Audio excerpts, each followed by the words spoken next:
అయినటువంటి క్రీస్తును చూస్తున్నాడు ఈ హేరోదు రాజు. నెంబర్ 1. నెంబర్ 2,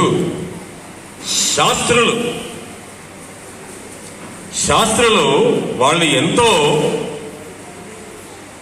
రీసెర్చ్ చేసినటువంటి స్కాలర్స్. వాళ్ళందరూ శాస్త్రులను మనం మామూలుగా పిలుస్తున్నాం, కానీ దేవర్ స్కాలర్స్.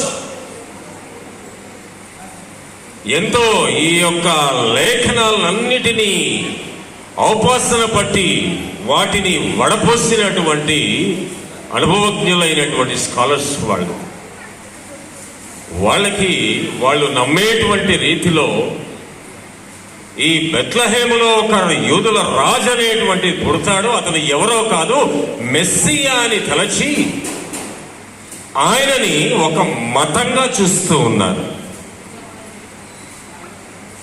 ప్రభువారు ఎలా